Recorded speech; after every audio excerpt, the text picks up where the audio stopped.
ध्यान देना मेरे सनातनी भाइयों,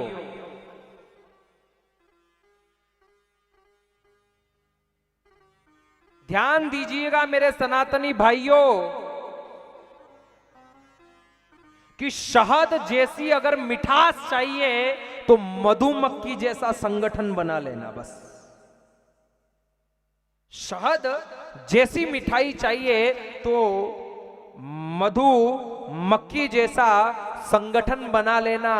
जिंदगी में अगर संगठित हो तो मधुमक्खी जैसे हो जाना।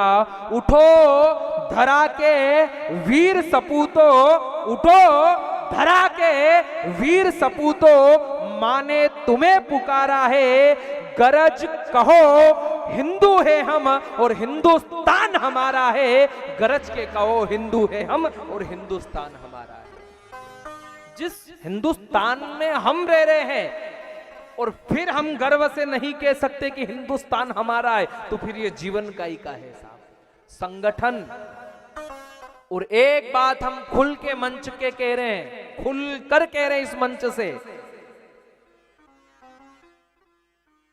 जितनी आवश्यकता संगठन की है उससे कहीं गुना संगठनों को सत्संग की आवश्यकता है साहब।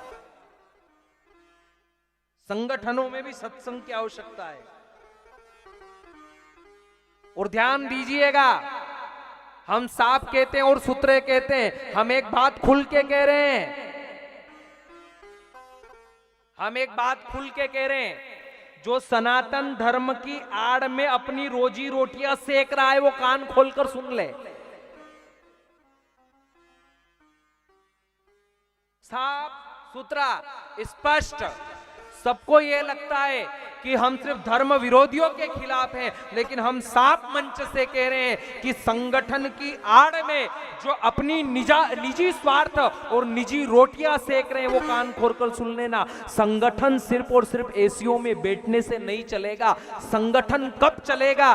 चाहे ठिठुरती हुई ठंड हो या झिमझिमाती बारिश हो या लहराती लहराती या कलकलाती धूप हो, संगठन तब चलता है जब प्रातः काल ब्रह्म मुहूर्त में, चाहे कड़कड़ाके की ठंड हो या कड़ी धूप हो या रिमझिम बारिश हो, उठ करके प्रातः काल सीने के पास हाथ रख के और कहा जाता है नमस्ते सदा वत्सले मातृभूमि, तब जाकर संगठन चलता है साहब। एसीओ में बैठने से संगठन, रोजी रोटियां सेकने के लिए संगठन नहीं है।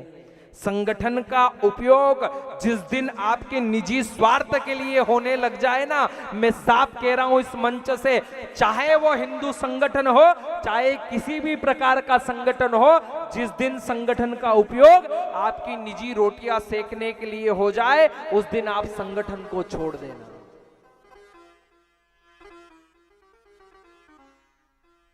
सत्य कह रहा हूं। देखो हम तो बहुत स्पष्टवादी है साहब, बहुत खुला बोलते हैं।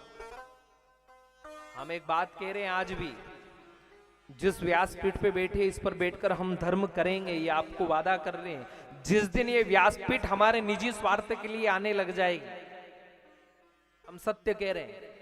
क्यों कर रहे हैं हम ये कन्या विवाह? इसलिए कर रहे हैं, हम ये नहीं कहते कि यहां से हमारे पास पैसा नहीं आया है, आया है, लेकिन एक भावना जगी है कि हमको एकत्रित नहीं करना, हमको दान पुण्य करना है। और जिस दिन इस व्यासपीठ से मुझे खुद का स्वार्थ दिखने लग जाएगा, हम आपसे व्यासपीठ से कह रहे हैं हम व्यासपीठ पर बैठना छोड़ देंगे। स्वार्थ नहीं, परमार्थ देखो। निजी स्वार्थ में मत डूबो।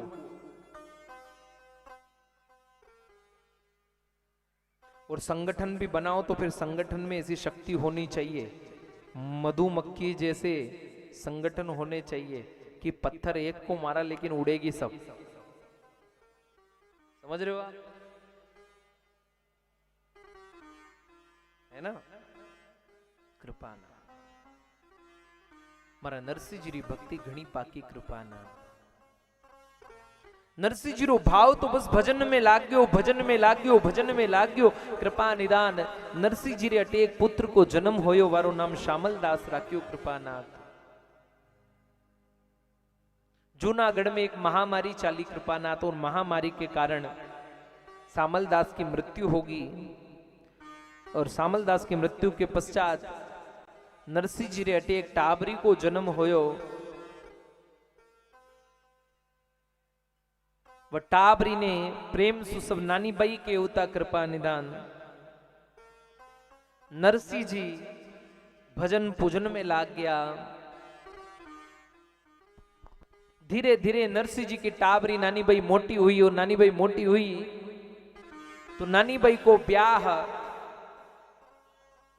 अंजार नगर में श्रीरंग जी के अटे करियो कृपानाथ। श्रीरंग जी के पुत्र परशुराम सु नानी बाई को ब्याह होयो। और नानी बाई के ब्याह के पश्चात नरसिंह जी रे मन में एक भाव उत्पन्न होयो। नरसिंह जी अपनी पत्नी माणिक भाई ने कहे, माणिक भाई एक बात कहूं तो के हाँ केवो, क्योंकि आज मने एडो लाग रियो है कि मैं जिम्मेदारी से मुक्त हो गयो।